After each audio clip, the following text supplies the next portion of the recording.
I got a feeling, a great feeling from Jimmy Lakey. Jimmy Lakey in the morning makes me feel alive. Woke me up this morning, now I'm up and on my way.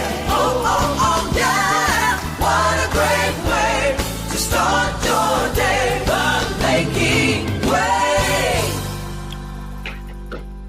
Well, top of the morning. How's everybody doing? Thursday, the 28th day of August, year of our Lord, 2025. Lakey is my name. Jaime Lagos is what some people call me. Good to have you here on the program. We call it Lakey Unleashed, unleashed from the confines of corporate radio. Here we are together, singing Kumbaya and doing fantastic things together on this glorious day the Lord has made. Every time I read the date sometimes and you have strange thoughts go through your head, I do. I'll explain that to you here in just a second. But first of all, let's go through some of the stories of the day. We're going to talk about the trans shooter in Minnesota. How many more of these trans shooters are we going to have before we're allowed to ask the question of maybe we have a problem? Houston, we'll talk about that. John Bolton, a little leak about what happened and why he's under investigation with classified documents. Also going to be talking about Microsoft being investigated by the Department of Defense for their work with the Communist Chinese Party. Dive into that. Robert F. Kennedy Jr. says, time to look into the booger cootie virus jab, the Operation Warp Speed. Yeah, maybe there's some problems here. We'll talk about that all throughout the course of the morning. The Afghanistan debacle, the truth is still being told about that. So lots of things to get to on the program. And don't forget, hang on till the very end of the show, 9 a.m. Mountain Time, 11 a.m. Eastern Time. That would be 8 o'clock Pacific Time. You get the idea. Jay Ratliff, our aviation and travel expert, with us for his weekly segment on the program as well. So don't go anywhere, whether you're watching us live on the YouTube, the Facebook, the X, all the feeds that we're on right now. And also, if you're listening later in the day, on one of the podcast platforms, wherever you're listening or in taking this program, we're happy. We know that by the end of the day and by the end of this week, thousands of ear holes will listen to the show or watch this show, and they will digest all that we say together. So let's say something really, really smart. What do you say about that?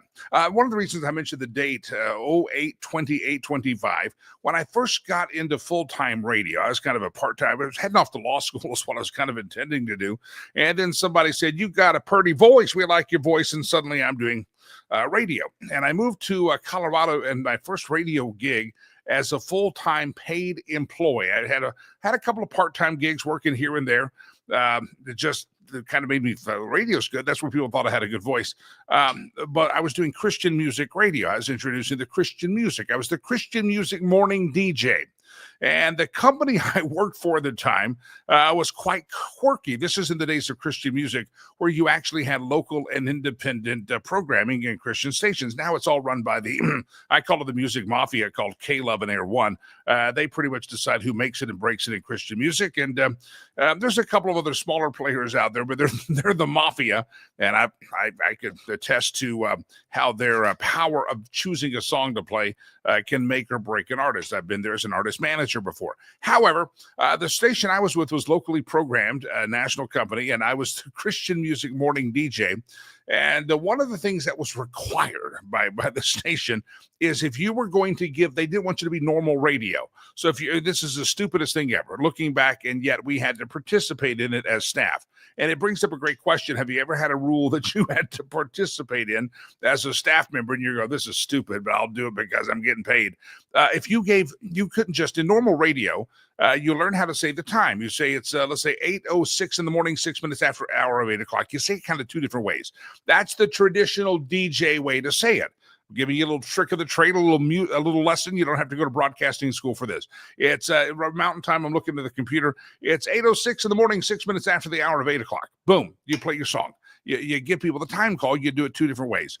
Well, I did that, and they said, we don't do that here. They said, if we're going to give the time call, we're going to tie it to the word of the Lord. And so you had to say something like, it's, for instance, right now it's 8:28. It's August the 25th. It's August the 28th in America on the 2025. August 28th, that makes it 8:28.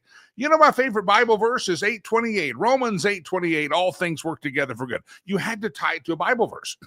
So if you would like that, it's 1:23 in the afternoon. That reminds me of Psalm 23. It was the cheesiest, most forced segue ever. And yet I spent about a year and a half of my life having to, after a while, you're like, okay, I did the 8:28 thing, right? If it's 3:16 in the afternoon, come on, say it with me. It's John 3:16. So it was one way to kind of, that was my first full-time radio gig, was figuring out how to parlay time calls and temperatures into Bible verses. And for that, you have to say you're welcome and thank you. Anyway, so it's 8:28, Romans 8:28. There you have it. Look it up. I just gave you half of it, and you're welcome for that. All right, let's go to serious topics here. This shooter in Minnesota, real tragedy at the Catholic school. The children there were in the auditorium or the sanctuary or the whatever we call that room, having a morning mass to start off their school. And said shooter that all growing up was always a Robert, had become a Robin with the parental sign-off. And Robin decided to start shooting through the stained glass windows, killed 2 people, 2 children, and a lot of folks still in critical condition. And it was not a pretty sight in Minnesota yesterday. And it's interesting to see all these politicians from the left going, this is not time for your thoughts and prayers. These children were praying and they were shot. And they immediately tried to parlay it into a gun discussion. You know, we've had school shootings and we have these mass shootings. And, you know, one discussion that no one has ever really, I don't believe, in an official capacity been willing to investigate and or announce is, first of all, up until a few years ago, there was always a lot of conversation, at least behind the scenes. The government didn't want to talk about it because it would affect big pharma. But it was always some talk about who was on the which drugs. Who was on the ADHD drugs, who was taking drugs, were the Columbine shooters, were this shooter, that shooter, were they taking some type of mind-altering drug, all because it had been prescribed by a doctor, because a teacher had complained about misbehavior, or a parent said, oh, you're too hyperactive as a boy, and had they been medicating the children? That was a discussion, and I don't think that's ever been fully researched and or documented. I think there's just a lot of talk about that maybe there's something that triggers something inside of somebody's head that is when unnatural substances are put in there in mass amounts, and everybody has a different effect to it. You know, you watch any of these television commercials late at night, you watch them all, or in the afternoon prime time. If they ever run a drug commercial, they give you a whole long list while someone's looking happy and dancing or running on the beach. They give you a whole long list of the side effects that are potential. And yet, for some reason, when it came to certain drugs that a lot of people give their children and or their teenagers, we weren't allowed to talk about potential side effects. And could it have been a trigger somewhere in some brain chemistries? It hits it the wrong way, and boom, we have a side effect of some violence, and we end up with school shootings. No one ever did that investigation, to my knowledge. No one ever did it. Well, there's another trend that we have going on, back to the Nashville shooter, to this shooter yesterday, to some of the Tesla bombers, some of the Antifa arrests, some of the other mass shooters in recent years have been known to be trans. They have been people transitioning from their biological gender. And yet, for some reason, I heard the mayor of Minnesota yesterday say, don't you use this to disparage the trans community. Well, we're not disparaging anybody, but isn't it something that it used to be all white guys that were shooting up schools, and we were never allowed to ask the question about the drugs that they might have been given for ADHD or hyperactivity and how that might have affected them? Well, the last couple of very prominent shooters have been trans men, trans female. In other words, they were men that have become female. It's really a bizarre world that we're not allowed to ask the question. And I was thankful last night as I was thumbing through the television and I'm traveling today right after the show, and I'm kind of organizing my life so I can get some office work done on the plane today and over the weekend as I'm out of town. I was working, and I heard Jesse Waters in the background on Fox News give a fantastic monologue, and I had to rewind it and say, do it again, Jesse. And I want to play that for you, because I think as much as the American left wants to automatically turn this into a gun discussion, and therefore we're never allowed to have a discussion about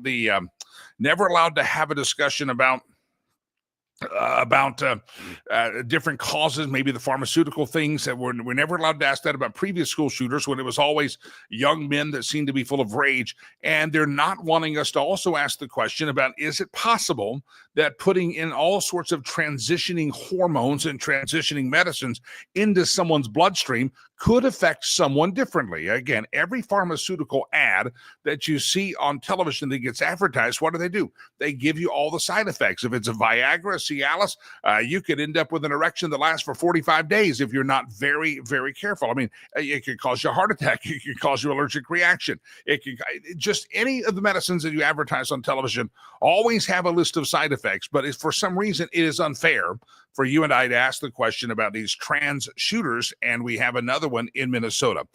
Coming up in just a moment, I'll play the video. If you missed the opening monologue on the Jesse Waters show last night, I'm going to play it for you. It's about 4 minutes, and I think it will bless your heart in the fact that he's going to say some of the things that you're not supposed to say.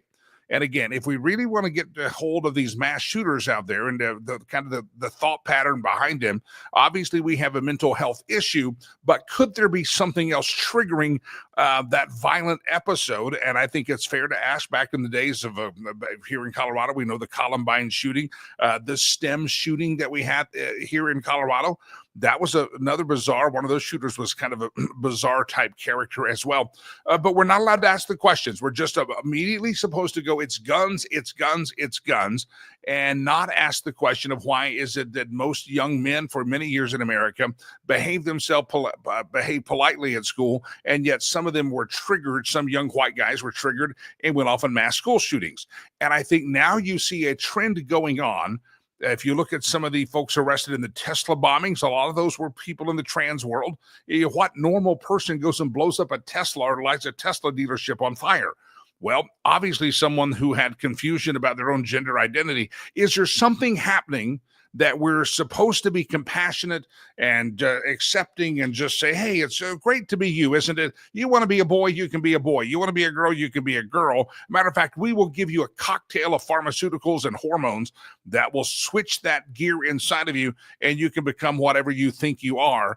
And is it possible? Is it possible that we're doing some damage and we need to explore that damage or the risk that are affiliated with that? Because no one wants to tell you the risk about that. And again, I think it's for all the years that we had school shootings, mass shootings, for some reason we have been unable and unwilling as a culture, as a society, as a media, if there really is true journalism, to really look in some of the root causes of what might have been causing these episodes. And again, for years and years, it was white young men that seemed to have a rage issue or whatever. We talked about bullying and people talk about video games, but no one wants to talk about, is it possible? I'm not saying it is. I'm not a doctor. I'm not a scientist. But is it possible that some of the things that we put into our body can cause some kind of an adverse reaction? And is that where we ended up with some of these school shootings? And I don't think you can look past the fact that the last couple of big school shooters have been people that would identify themselves as part of the trans community. And is it possible that some of the things we do in that gender affirming care are actually harmful and have some kind of a psychotic effect on certain people? So I think it's a fair question. Jesse Waters asked the question last night, and stand by right here at what we call the bottom of the hour, which is about 30 minutes after the hour when we started this show, so about 14 minutes away. I will play that full Jesse Waters opening monologue for you.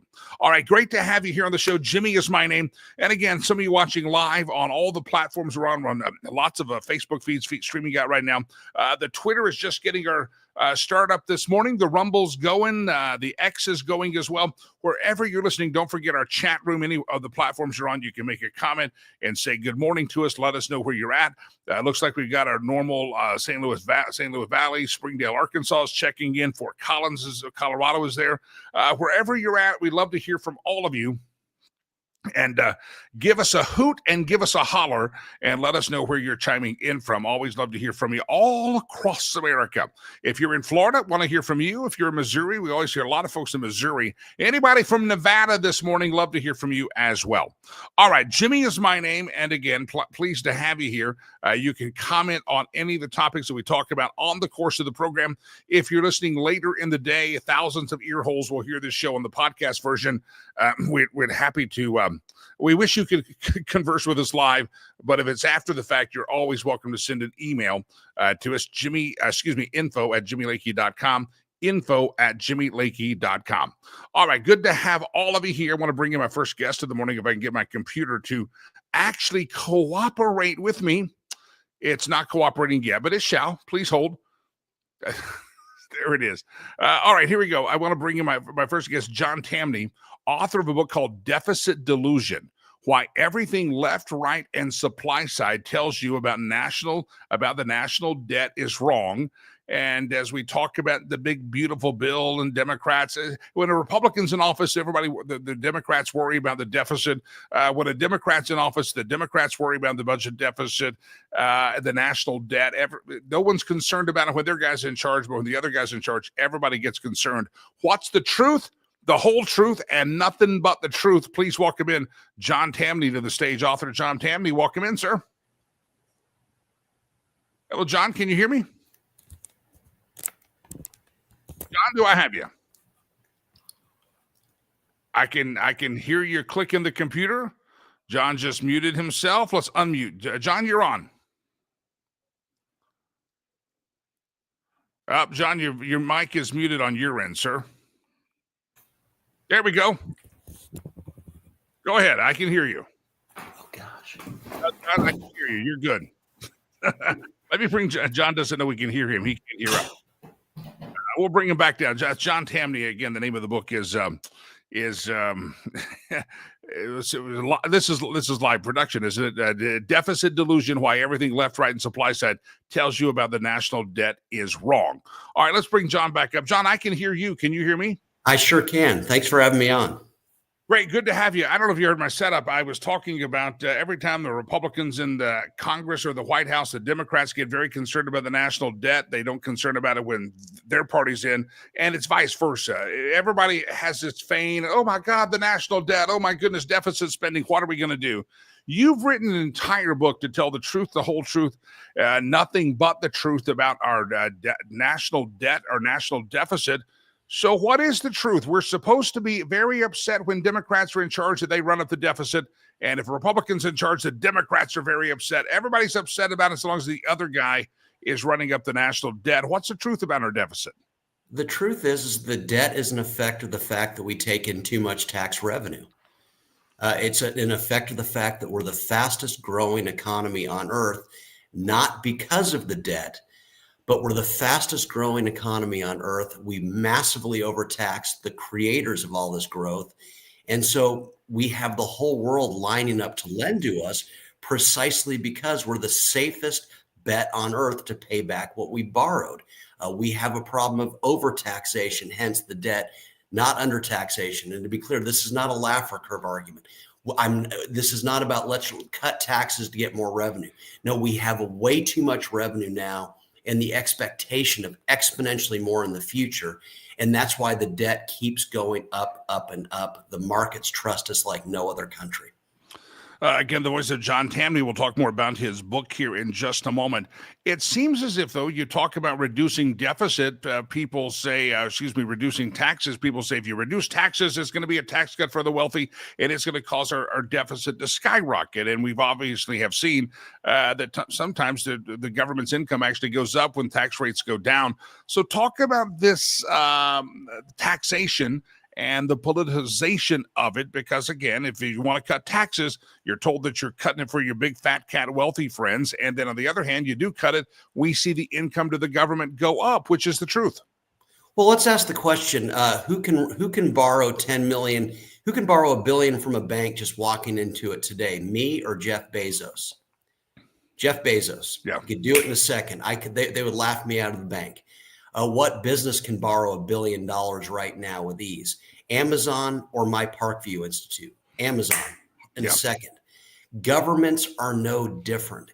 Any government that's got taxable access to the earnings and the wealth of the richest people on earth, and that is the American rich, of course, can borrow these. And so any tax cut, by definition, if it's a real tax cut, is going to reduce the burden on the rich. The top 400 taxpayers in the United States pay more than the bottom 70% of taxpayers in total. And so that's the point I keep making. As long as we massively overtax the most productive, most wealth producingest people on earth, we will logically have lots of debt simply because the world will line up to lend to a country that's got so much taxable access to so much immense wealth that grows bigger and bigger by the day. The name of the book is called Deficit Delusion, Why Everything Left, Right, and Supply Side Tells You About the National Debt is Wrong. We've been told election campaigns happen, and we're told the national debt, we gotta end it. It's going to be something we pass down as an albatross to our kids and grandkids, and you can find out how much per household everybody owes to pay down their share of the national debt. Is that something else that we've been told incorrectly regarding the passing down of the debt and how harmful it will be for future generations? Yeah, it's a great question because let's look at it. It's totally incorrect. In 1980, total federal debt was $900 billion. And it cost Treasury 11% to borrow that money. In 2025, total national debt is $37 trillion, and it costs Treasury around 4.25% to borrow. That is the market telling us that paying off the debt is not just going to be easy, but it's going to be incredibly easy. And so we keep focusing on what the markets say not to worry about, all the while ignoring the real crisis. And the real crisis are all the technological advances not taking place, all the healthcare advances, all the cancer cures, all the heart disease cures that we never get to, all the transportation advances, including private jets for everyone, literally things like that, that aren't happening because government taxes away so much of our wealth. That's the crisis for future generations, that we hand them a much less evolved, much less healthy society. The other crisis for the grandchildren isn't the debt. It's the size of government that we're handing them to them that they'll have to feed too. Yet everyone, left, right, supply side, libertarian, they're all focused on the debt, which markets are saying is the easiest part of this scenario, and it'll be a snap to pay off. John Tamny is my guest, the author of a book called Deficit Delusion. We'll talk more about the book and where you can get it here in just a second. It's a delusion, and I think both sides don't really want to face the truth of it because it becomes great campaign sloganeering to talk about the debt during election cycles, and you can raise money off of it and cause people to think the other person's real bad or the other person's real good. What's the harm of us living in this delusion? Why pull us out of this dreamy little delusion we have, and we run election cycle after election cycle on it? What's the problem, John? Well, you asked that's the essential question, what you're asking. The harm is this. There's this myth that both sides, but particularly the right, have promoted for decades, that a balanced budget is somehow evidence of limited, parsimonious government. Oh, stop it. A balanced budget in the United States is the basketball equivalent of a 7-foot-tall person slam dunking on a 6-foot-tall basket. A government that has taxable access to the most productive people on earth, keeping it in balance, oh, that's fiscal parsimony? That's ridiculous. Government takes in too much revenue. And as long as we keep focusing on budgetary balance, rather than we are taking in too many tax dollars year after year and it's going to grow and grow, we're going to miss the real crisis, which is government taking in dollars and centrally planning precious resources to the detriment of our health, our productivity, our wealth, and to the detriment of grandchildren that will inherit this massive government that we hand off to them, and that has nothing to do with budgetary balance and everything to do with the fact that Americans are massively overtaxed. If you talk about under or changing the taxation and letting Americans keep more money in their pocket, obviously the talking point is going to be that you're pushing grandma off the cliff. You're not going to have Social Security, and Medicaid's going to go away. You're really going to hurt people if we don't continue to fund the government. by with such large numbers of our own hard-earned dollars. Address that, because anybody wants to talk common sense like you are is going to be accused of taking bread off the table of someone who's really in need because the government won't have the funding of a program. I'm so glad you asked that, because the second to last chapter of the book, here's the title: Whatever you do, do not let them reform Social Security or Medicare. And my point is this: I, for budgetary reasons, want to keep those programs in place, not because I think they're good, but look at what's happening here. More and more of the budget is being consumed by two programs, Medicare and Social Security. So keep them, because you know what that means? It limits the ability of Congress to dream up all sorts of new programs that would start small, but that would grow and grow and grow. And so I'm not looking to if people want Social Security and they want Medicare, let's keep that as a barrier to much bigger growth of government in other areas. I'm very clear in the book that spending cuts, DOGE, and all this entitlement reform will not shrink government. In fact, it will grow it, because guess what it will do? If Elon Musk had succeeded with DOGE and saved $2 trillion, can you imagine what Congress would have done with all that fresh powder? Can you think of all the bad ideas that would get funding on the way to much bigger growth? Let's point out, Medicare began as a $3 billion program in 1965 based on a revenue surge. And so, no, this is not about pushing Graham off the cliff. It's quite the opposite. Again, the voice of John Tamny, if you're listening later in the day, which thousands of ear holes will hear this show. Deficit delusion, why everything left, right, and supply side, what it tells you about the national debt is wrong. John, I'm always fascinated by a person's background. I'm sure probably in high school or college doing your undergrad, you didn't sit around going, I'm going to write a book about the deficit. That's going to be exciting. Talk about your background and what was it that caused you to wake up one day and said, okay, this is a topic I've got to dispel the myth. I got to dispel the rumor. We're all learning this wrong. Talk about your background and what was it about this topic that caused you to say, I'm going to actually write a whole book on it? Well, it's a great question. Yeah, I was always interested in politics and policy. But I will admit to you very sheepishly, because you put me on the spot, I used to buy into the Laffer curve. And to be clear, I love Arthur Laffer. I think the Laffer curve is real. If you cut taxes, you get more growth and you get more tax revenue. I don't deny any of that. But I started thinking about higher revenue in any other walk of life, with individuals, with businesses, doesn't result in less debt. It results in more, because you're a much safer loan. And so I thought, well, why would government be any different? And then I looked at it. And if you look throughout history, government's seen as good credit, as capable of paying back, can borrow with ease. And so I thought a book's got to be written to make this essential point that left, right, supply side, libertarian, they're all focused on one thing. They think the path to paying off the debt is more tax revenue. Quite literally, they're saying we can get the debt under control if we just give Congress more money to spend. It's the most ludicrous thing you've ever heard. And it also doesn't work logically or empirically. We're giving them too much revenue, and because of that, they can borrow with ease. And so if you want to shrink what Congress is doing, if you want to shrink Congress's borrowing, there's only one way to do it. It's to limit the flow of dollars to Congress. And so the book was as a result of I'm a left-handed person. I'm incredibly contrarian, not because I want to be, but because it's my state of mind. And I thought conventional wisdom is always wrong, and it's wrong here. We get so tied up in the red team and blue team, whose color is on our jersey, that a lot of times we can't really deal with the world of common sense or reality. Is there anybody in Washington, D.C. that is getting past the political talking points and talking about these types of matters, or is everybody just linked into their RNC and DNC talking points? It's a good question. And let me say, I have yet to find the person.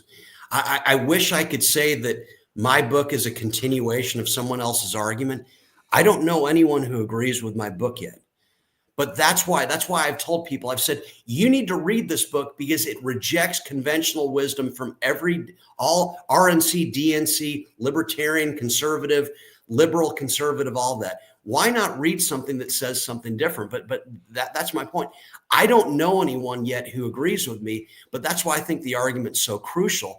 We've got to enter something new into this debate. We've been arguing, saying the same thing, politicizing it left and right. Republicans cause deficits, Democrats cause deficits. We've been saying the same thing for decades, and look what's happened. Government debt has gone up something like 43 times during that time. What we're doing is not working. And I argue in the book, it's not working because left, right, supply side, all the different ideologies have profoundly misunderstand why we have debt in the first place. Donald Trump has shocked some conservatives because I would say he's not what we would call a traditional fiscal conservative.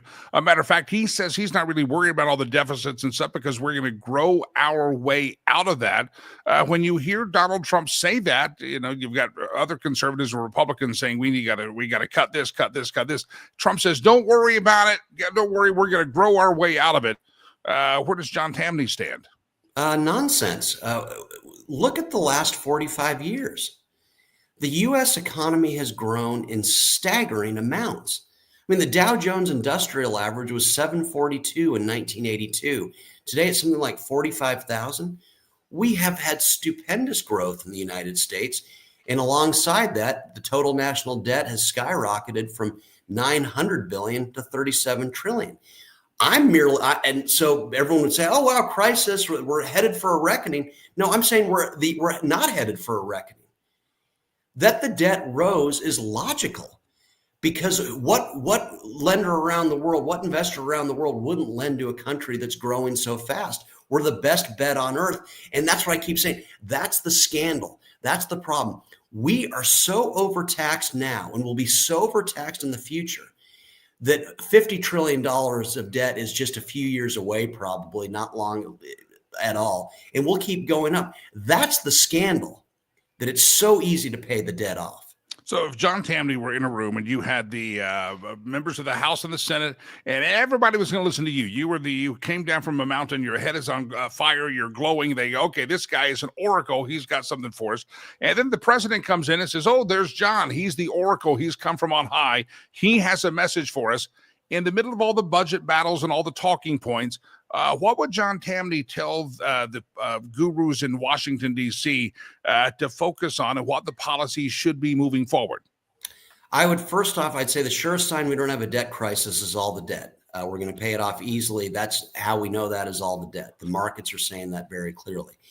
I would then say government spending, whether it's taxed away or borrowed, is central planning of precious resources. So what's got to be asked is how much bigger our economy would be, how much more prosperous, healthy, and advanced we would be if government were spending a lot less. We need to reduce government spending, not because it would limit economic growth, but precisely because it would drive it upward. I'd next say the rich are the most crucial people of all to economic growth, precisely because they've got so much money and can't spend it all. And since they can't spend it all they can do is invest it. There are no companies, no jobs, no advances, no entrepreneurs without the wealth of the rich. And so I've got a plan for you. Here's a way to bring down the debt while also driving the economy to levels of economic growth we've never seen before. Massively reduce the tax burden on the rich. I'm not even talking about tax rates anymore. Let's have a maximum number that Jeff Bezos can pay. Bring their taxes down so much, and you do two things. You drive stupendous capital formation to the entrepreneurs of today's and tomorrow, but precisely because government would be borrowing much less because markets would say they are no longer willing to overtax their people. The debt will stop rising simply because no one will view us anymore as a nation to lend to. The voice of John Tamny, again, the latest book is called Deficit Delusion, Why Everything Left, Right, and Supply Side Tells You About the National Debt is Wrong. John Tamny. John, I know folks may recognize your name from realclearmarkets.com, but if folks want to follow you online and or get a copy of the book, where do they go? Well, yeah, I still edit Real Clear Markets every day, and I put a column there every day. You can find me on Twitter. You can find all my books on Amazon. I think barnesandnoble.com too. Hopefully they'll be in bookstores. The new one will be in bookstores soon, but it's easy to get. It's a very short read. There are no charts and graphs. It tells real stories about businesses and people, and including Donald Trump, to explain why the debt is an effect of massive overtaxation of the American people, the rich most of all. Until we come to terms with that, the debt's going to go up, up, up, up, and we're going to grow less, less, and less. You've countered the narrative that's out there in the book, Deficit Delusion. Any kickback from some of the real smart people out there saying, John, you're wrong? Or are they just kind of quietly saying, yeah, he's right, but we don't want to talk about it? Well, I think I'm on the verge of lots of John, you're wrong, simply because if they admit that I'm right, they would have to admit that all the work they've done all these decades has been wildly incorrect. But that is my aim. Debate is not improved if everyone's saying the same thing. This is an all new argument, near as I can tell. I haven't found it other than me.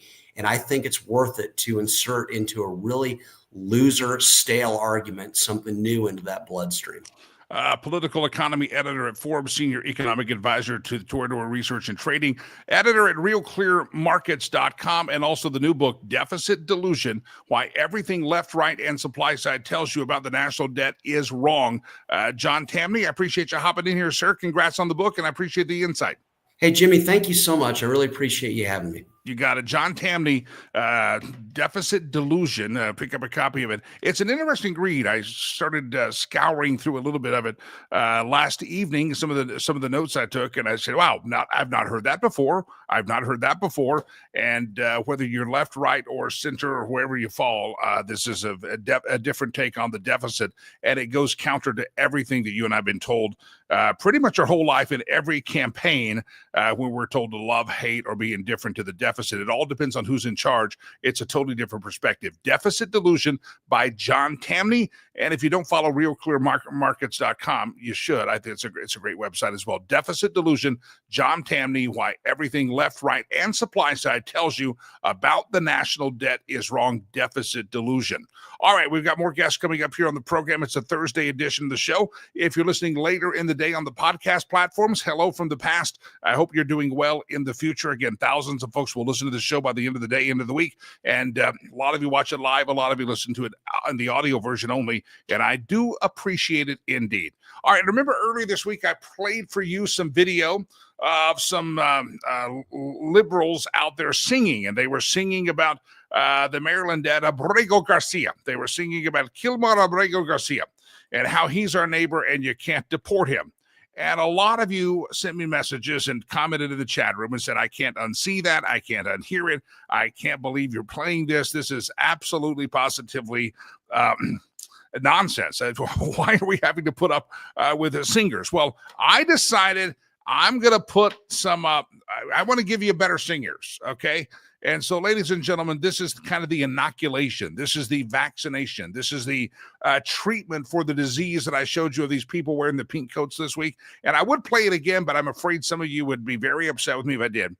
So for every liberal that you've had to hear singing this week, I want to play for you this little boy that will make you smile, and you will say, thank God, I would rather hear this kid sing than ever have to hear a libtard sing on a chorus line or a protest line again.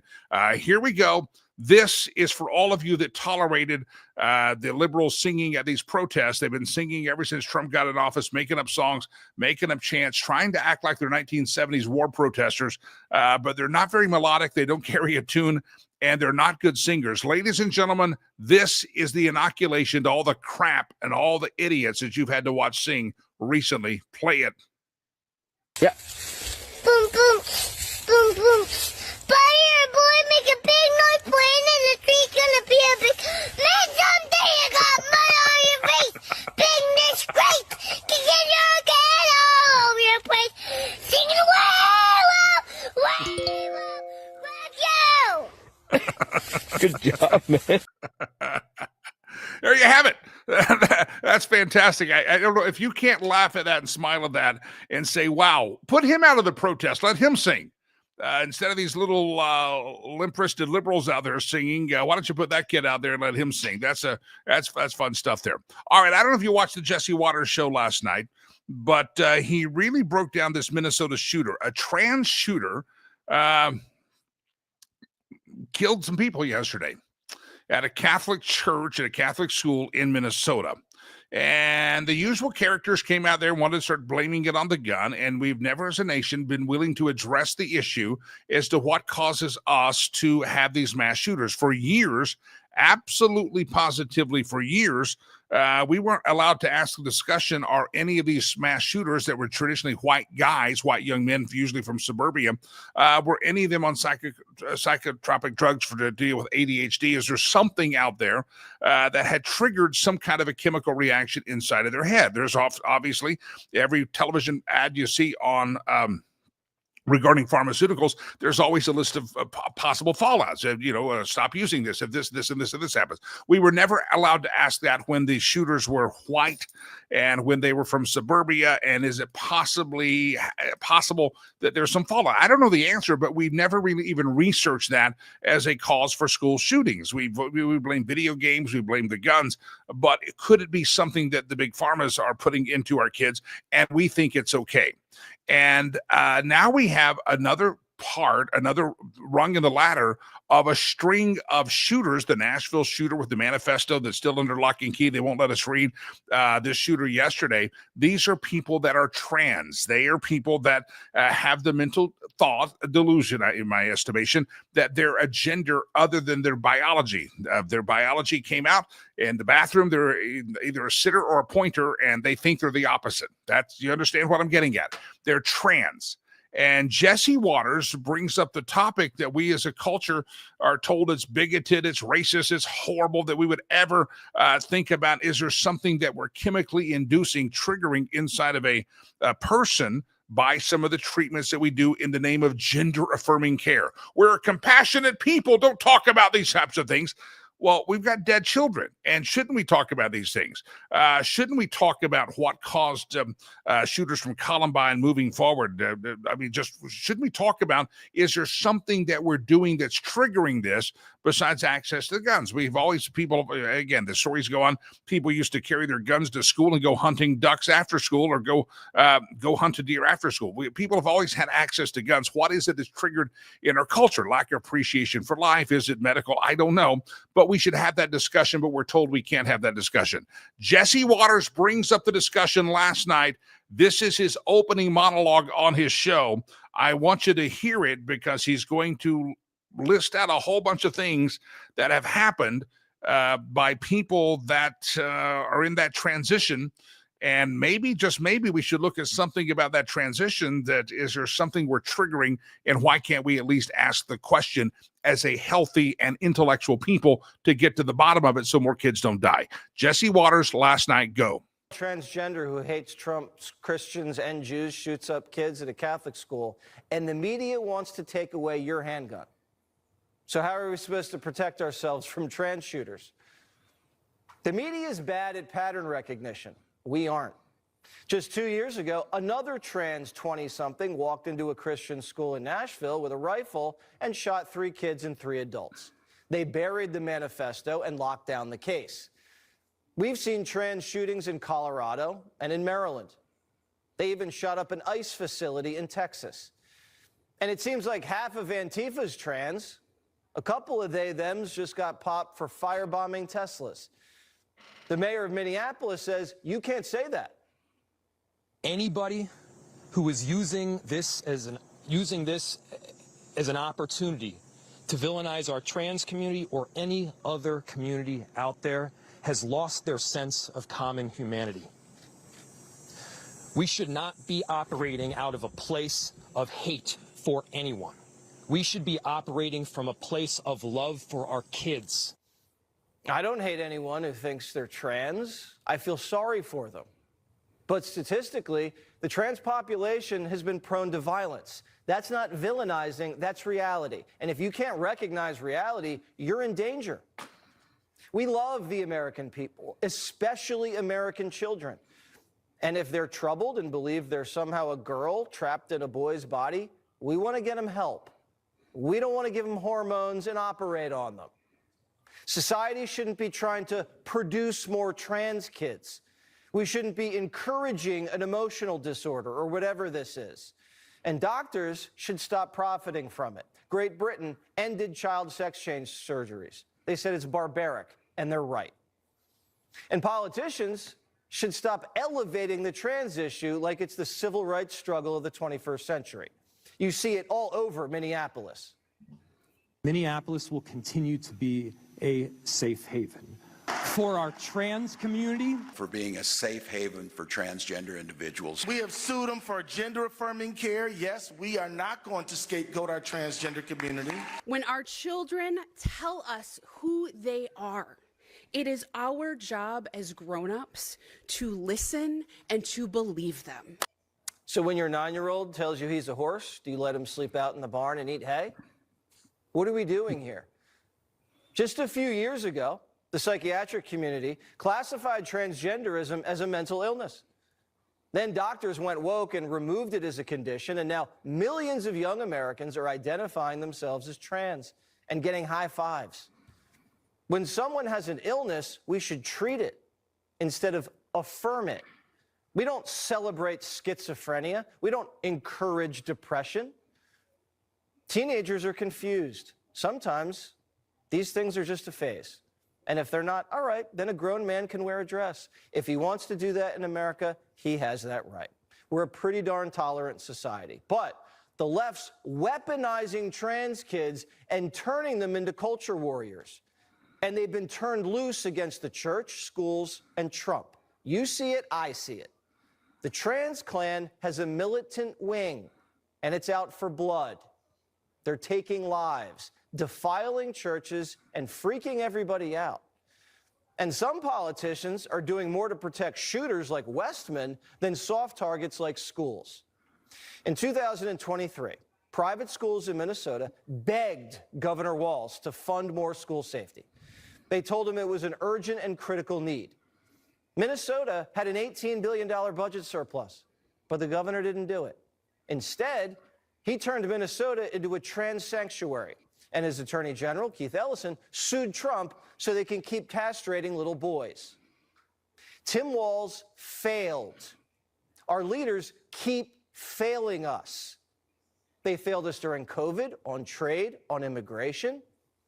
They say they care about kids, but they locked them down and oversaw an obesity and chronic disease epidemic.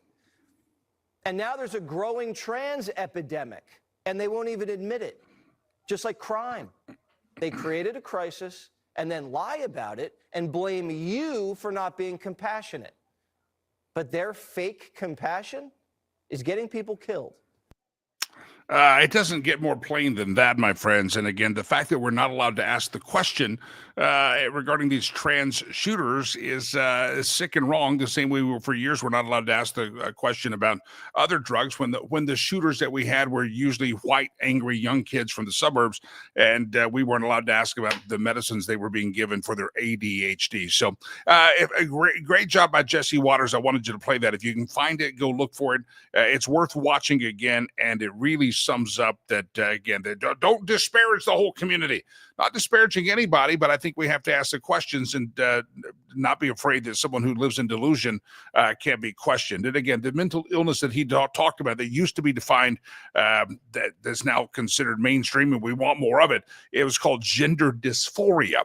And I think that's now removed from the medical lexicon, and it was dealt with it for a while as a mental condition. All right, glad to have you here on the show. I got a couple of, we got Jay Ratliff coming up here in just a moment. But let me real quick go to my next guest of the morning. Wayne Morrow is in the green room. He's the CEO of the John Birch Society, nonpartisan civics education organization that endorses the principles of the Declaration of Independence while proclaim that our personal rights come from God and not the government. Wayne Morrow is in the studio now, and we bring him onto the stage. Wayne, welcome to the show, sir. How are you? Good morning. How are you, Jimmy? Doing very, very well. Let's talk about where we're at just kind of culturally.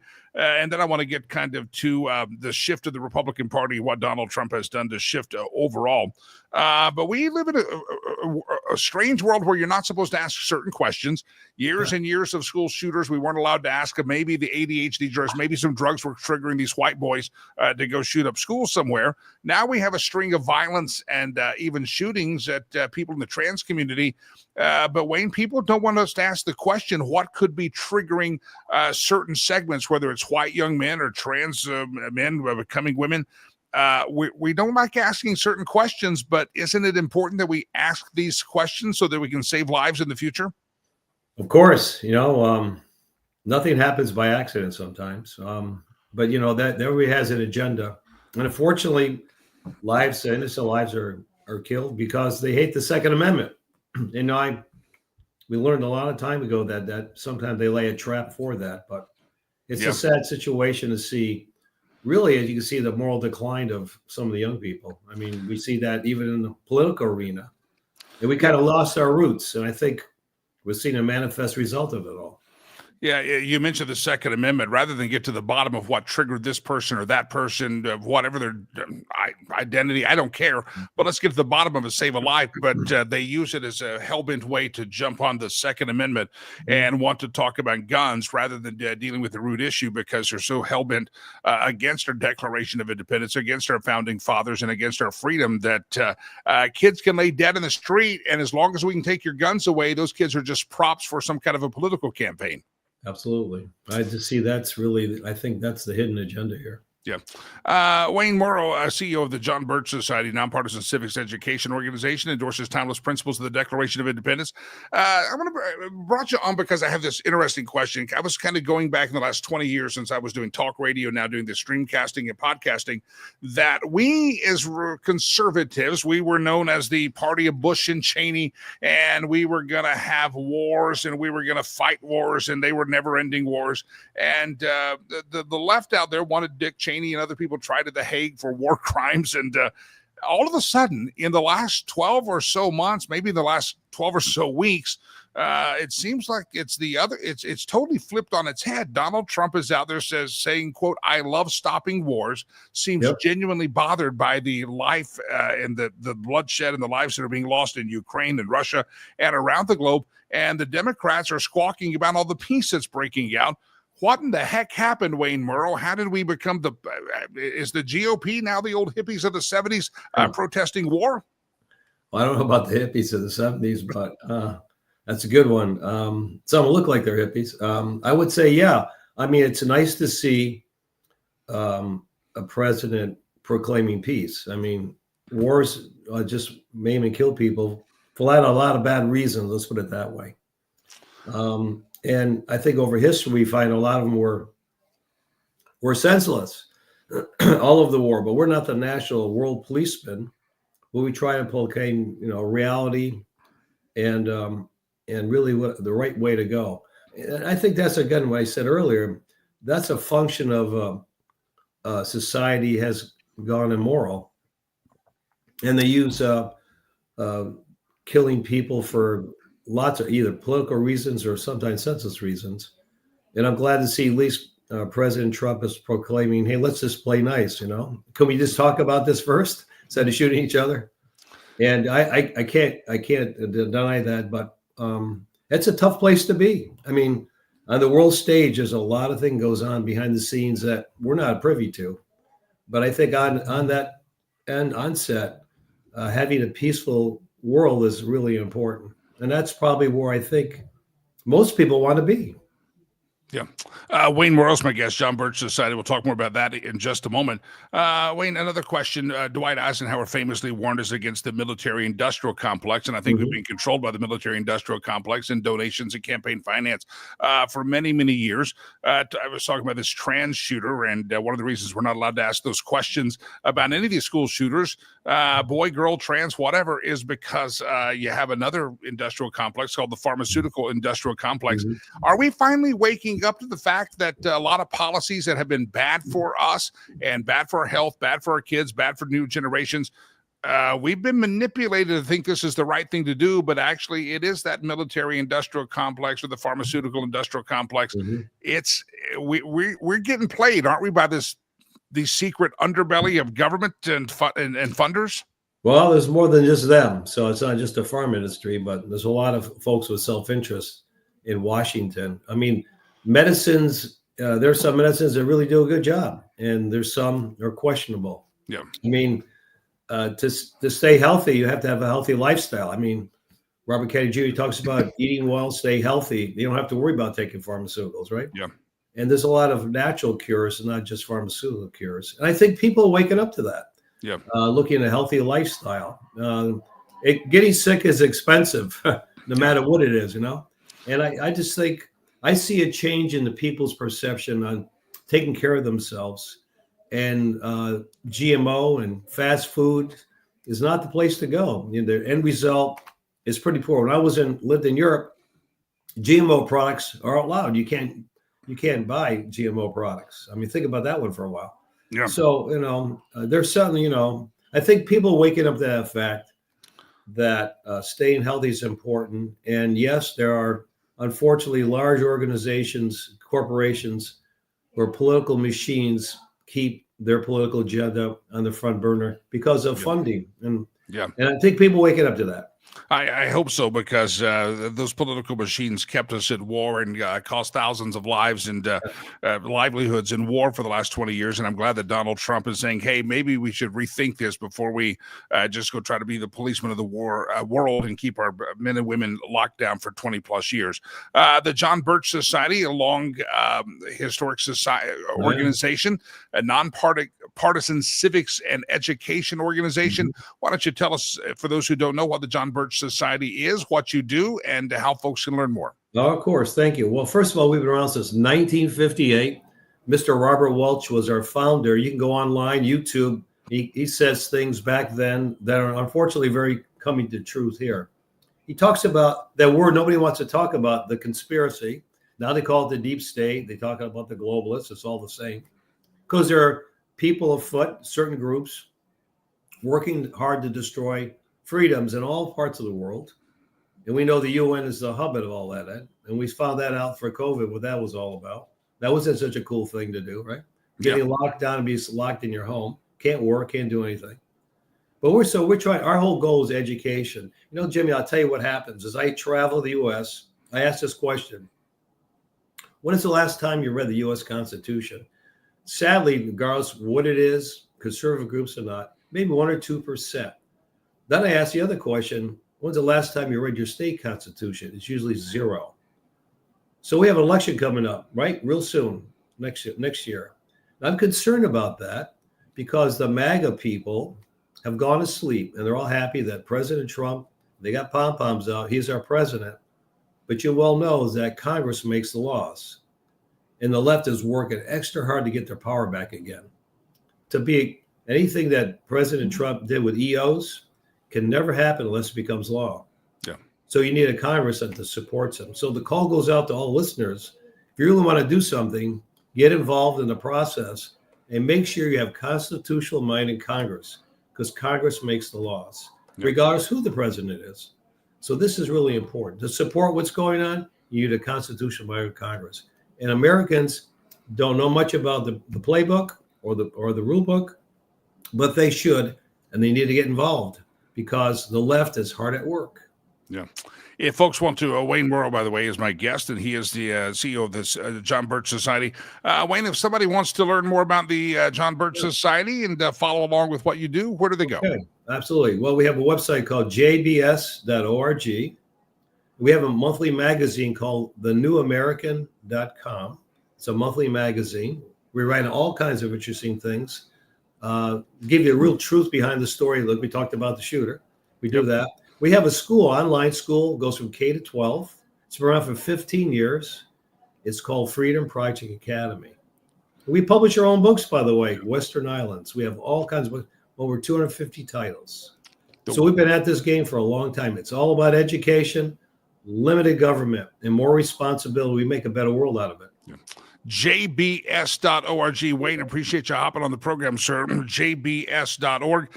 Check them out. And again, it's important to get educated and revisit what our founding principles were and what they still are and should be. But a lot of us don't know them, unfortunately, because they're not taught and we don't pursue it ourselves. So again, jbs.org. All right, let me bring into the program our great friend. It's Mr. Jay Ratliff, aviation and travel expert. He's in the green room. He joins us every Thursday at this time. Jay Ratliff, good morning, sir. Hey, pleasant good morning, my friend. Well, top of the morning to you. I'm heading to the airport right after this program, sir. What's it like to move about the country today? You know, as long as you're not going through Detroit, I think you're going to be okay today. That's their problem, child. We've got a lot of rain out there, a lot of turbulence, but it's going to stay away from most of the major airports. So as long as you're avoiding Detroit and keeping your seatbelt on when you fly, which I know you do, because we're going to have quite a bit of turbulence, which is not dangerous, but certainly it's uncomfortable. Well, I guess it is dangerous. If you don't have your seatbelt on and you hit enough of it, you might be kissing the ceiling. It seems like about every year we have about 50, 60 people a year seriously injured, many of them flight attendants. But yeah, if you picked a day, you picked a good day to fly. Jay Ratliff always jumps in, tells us about some of the news in aviation and travel. One of those, sir, is Frontier Airlines, Spirit Airlines. With some of the changes that Southwest has been making, they've been trying to get some of that audience and say, hey, we're the real discount. We're the guys that have zero bag fees, or bags fly free, etc. They're trying to take some of that Southwest market if they can. But now Frontier's going after Spirit Airlines. So talk about this battle between Frontier and Spirit, and is it going to help them gain some market share? Yeah, the kids are turning on themselves at this point in time is what's going on, because Frontier, knowing that Spirit's kind of on shaky ground, especially with some of their customers, are kind of realigning some of their assets to go after them. Spirit, of course, announced, the CEO some time ago, that they are less than a year away from running out of cash. And obviously, if you're making future reservations on Spirit, that's a concern. Frontier knows that. So they are introducing 20 new markets targeting right at Spirit. They're introducing fares of $49. Wow. In essence, to try to obviously lure passengers away from Spirit and try to make them loyal Frontier customers. And you can't escape the irony here. It was 3 years ago, when Spirit and Frontier initially announced that they were going to merge. Perfect merger. The route maps complemented each other very well, and it would have made both carriers much stronger, and it would have created one mega low-cost carrier. But then in comes the door, skipping JetBlue, waving a few extra dollars, and Spirit said, okay, see you later, Frontier.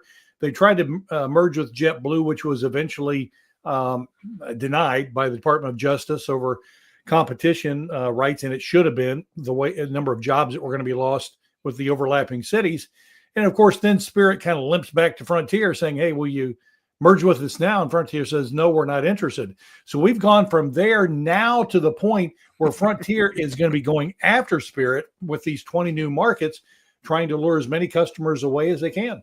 Isn't there a window of opportunity for somebody to take over some of this space that Southwest Airlines seems to quickly be vacating? I mean, they've become just a regular airline.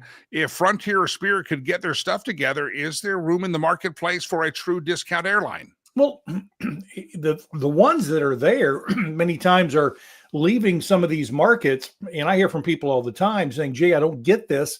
I used to fly airline such and such, a low-cost carrier, between these two cities, and it was always full. I mean, they were begging for seats because some of the flights were oversold.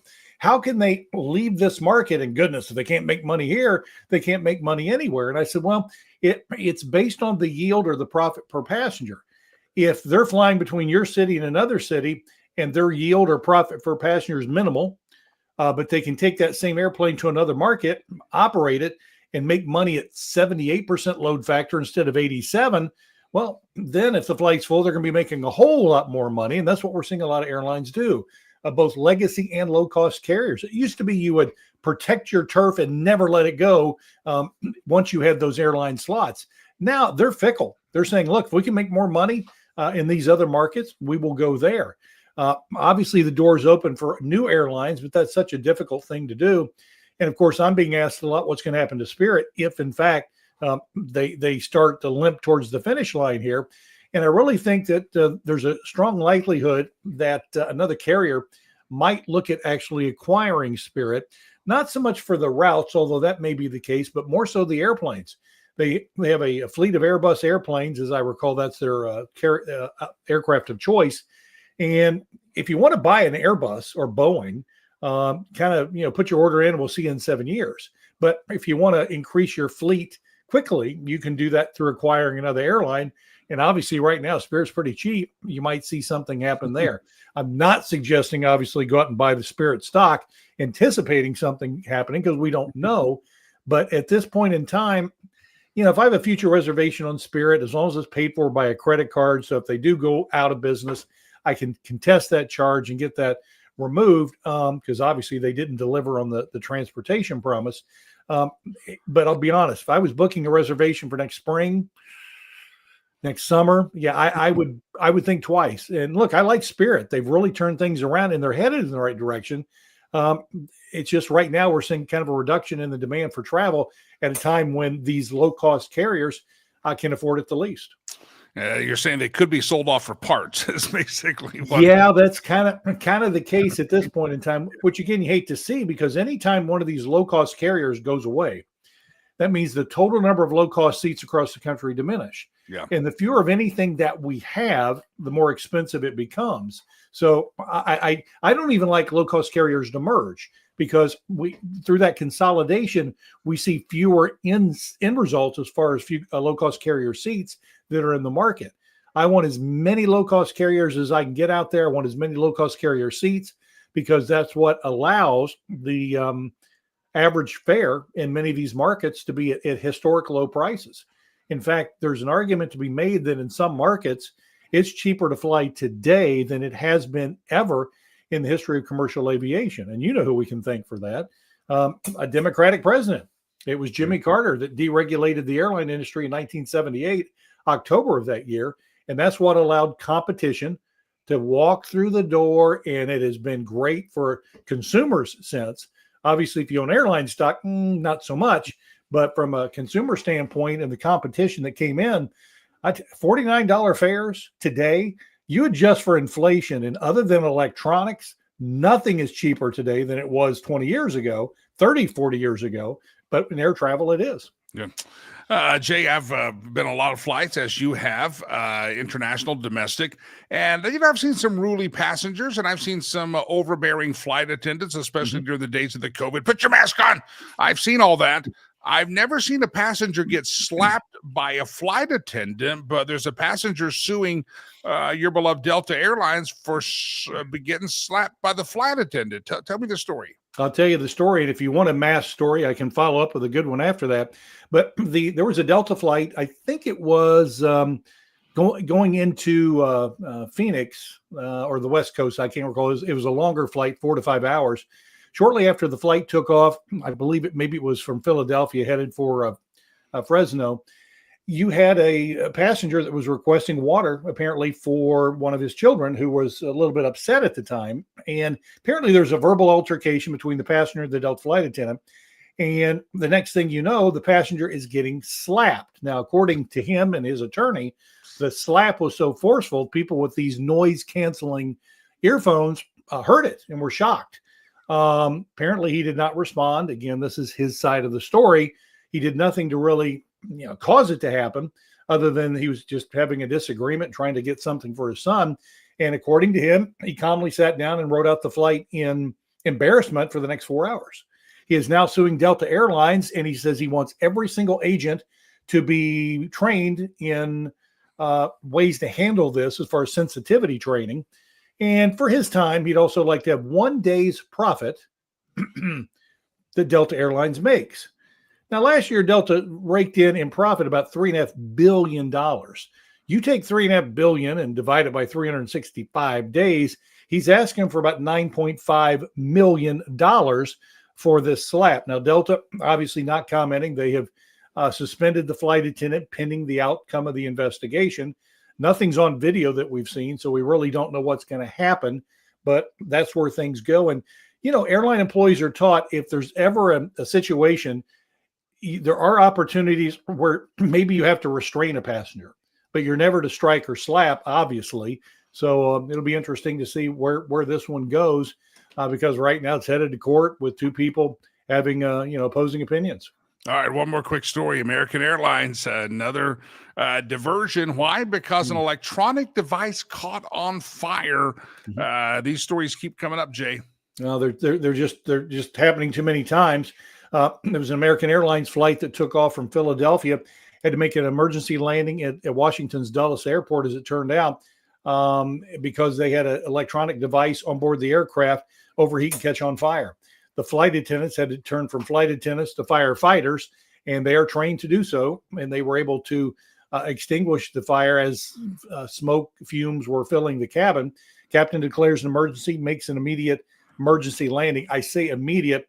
At altitude, it might take 12 to 15 minutes or longer to get that airplane on the ground. You're not going to do it quickly. And that's really the fear. If one of these fires break out and fills the cabin with smoke, you have the opportunity for oxygen masks may or may not be able to be used depending on what's going on, because you don't want to feed the fire.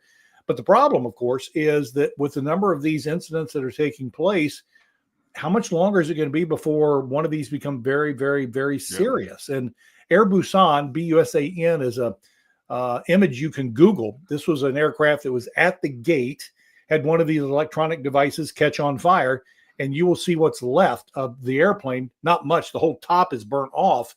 And it just shows how these lithium battery fires can spread quickly. And if you're cruising around YouTube, you can see these lithium battery fires with clips of people walking through airports with a phone in their backpack. And all of a sudden, the backpack suddenly explodes into flames because one of these devices has overheated. So we're allowing these things on the airplane. We know they're a threat. We're telling people not to put them in checked luggage. And one of the things that they search for when they screen it is looking for those lithium battery objects, and they will remove them. Of course, the concern is, and you see this every time you fly, you're at a gate, the plane is full. What announcement do they make? Folks, if any of you want to check your luggage here, we would love to have you do it because we are short of space. Now, there's a lot of moving parts at the gate area. There's a lot of things going on. It's easy to get distracted and as a passenger to forget. You hand over your check bag that you carried with you. They're going to check it. And when you do, they say, do you have any of these devices in your bag? Now, I'm not saying people are going to lie, but if they say, no, I don't have anything in there, because they're thinking about other things at the time, well, what if they did? And that bag's not screened because it's already been screened. It goes from the gate down the jet bridge to the ramp onto the airplane into the cargo compartment. If something in there overheats, then we've got a problem. Because, yes, we have fire suppression systems in the cargo hold, but many times these lithium battery fires burn at such a degree that it's difficult to put those out. You can't get to them during a flight to try to help extinguish it. And that's a big, big concern. So obviously the FAA understands we've got to do something. And there's only been one phone right now banned, the old Samsung from, I think, 2016, the Galaxy. But this is a story you and I keep talking about this topic repeatedly, and it's unfortunate. Yeah, you need a flight attendant to slap you is what you need if you're it's a scary situation, my friend, and I hope one day we're not talking about a tragedy as a result of one of these things taking place. Yeah, don't put that watch out with those batteries, or you're going to get slapped by myself, Jay, and the flight attendant. Yes, sir. Jay Ratliff, the invitation's still up. A week from tomorrow's the golf outing, sir. If you can fly in next Friday, we'd love to have you. Well, I actually headed down to Memphis to meet with some friends, but I would enjoy that. One of these years, I definitely want to make that happen. And if your people could get with my people, can you make sure that we've sponsored 9 holes this year? I don't know that we've got the full 9 locked in. So if you wouldn't mind checking on that for me and getting back with me. I will double check today. Jay Ratliff. My memory's just not good enough. So I need your help, my friend. I got to check with my people. That means I check with producer Chad. He knows everything.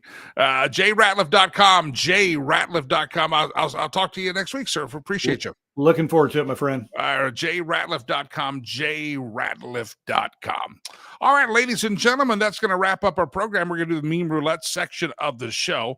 Want to remind you that tomorrow is Friday. We normally do a show on Friday, but I will be in Missouri, leaving here in just a little bit of time out to Missouri and going to be out there with my son for a couple of days, and appreciate you letting me off for tomorrow. And then Monday is Labor Day, and we are not going to labor on Labor Day. because why would you labor on Labor Day? We're going to take, so it's a 4-day weekend. Producer Chad's he's got a lot of stuff to do. He's got to work in his garden and rearrange his sock drawer. He's very busy. So the next 4 days we're off. Tomorrow there's no show, and there's also no show on Monday. So we'll be back here Tuesday morning.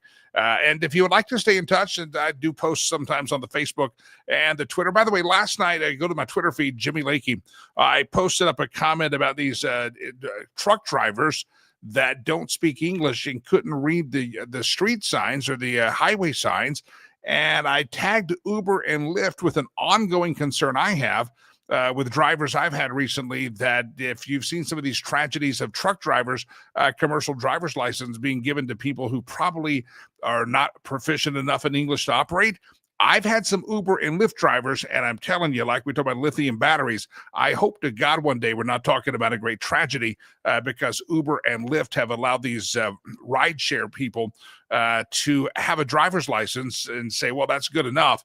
And yet some of these states are handing out driver's license to people that probably have no business having a driver's license. So retweet that if you would. It's on my Twitter feed, and I posted it out last night because I want Uber and Lyft to start waking up that the same reason that some of these people have the commercial driver's license and drive the semi-trucks are a threat to society. Some of their drivers, by my own experience, are also a threat. And I tell the story in that post about the driver that couldn't read the detour sign and the road closed. And we went around it and headed straight into a construction site. And I'm screaming stop in Spanish to try to get the son of a gun to stop. And he finally got stopped. But it was a very dangerous situation. And Uber and Lyft need to pay attention. And I tweeted that out last night, or X'd it out last night. So go find that. If you would, I would appreciate it. And it's facebook.com/Jimmy Lakey fan page. All right, I mentioned the golf tournament. 1 week from tomorrow is our golf tournament. There's still a little bit of time to get in there. Matter of fact, I think emails, I see them popping up here. We have emails popping out to remind everybody on our email list that this is starting to be the final call to get registered. Join us Friday, September the 5th, 1 week from tomorrow. There is still an opportunity for you to be involved. I wish you would. I hope you would. And please go to riverspromise.org, riverspromise.com, and get signed up for the golf event. And if nothing else, throw a few bones our way. And it's our biggest fundraiser of the year. And even if you're not there, we'd appreciate you helping us out. Keep it our biggest fundraiser of the year. This is going to help us get across the finish line in 2025 and start off 2026 strongly. And we need your help. Riverspromise.org, riverspromise.com. I mentioned the $10 for a uniform, $30 for food. You get the idea. There's lots of small ways you can help, or just go to the website and figure it out. Riverspromise.org, riverspromise.com. Speaking of people that help us out a lot, Sherry Cree is one of those people. She's a fantastic realtor extraordinaire. And you need to check out her website, homeswithsherry.com. We talked with her earlier this week. We'll talk with her again on Tuesday morning of next week. And we talked about the fall market and how there's kind of a new buying season that pops up here now. It's the final one of the year. It's the fall season. And if you're ready to move, you're ready to buy, reach out to Sherry, because a lot of folks trying to get a real estate deal done, buying or selling a relocation before the holiday season. And this is that window. It's kicking off right now. You need to get in touch with Sherry, homeswithsherry.com. Now you say, Jimmy, I'm not ready for the holidays. I'm not ready to sell right now. I'm not ready to buy right now. Listen, go ahead and have a strategy session. So maybe you're ready in January, February. That's when the real buying starts kicking off in 2026. You can start planning ahead, and that way it's going to make that listing and that search for a home be a lot better. Maybe you got questions about the interest rate. Where's it going to be? Is it going to be a buyer's market, a seller's market? Start that strategy session. Homeswithsherry.com, homeswithsherry.com. I talked about the charity. Sherry was actually in Africa for the ribbon cutting of Legacy Christian Academy. She gives a portion of all of her proceeds to the charity of your choice on any real estate deal because she understands the power of generosity.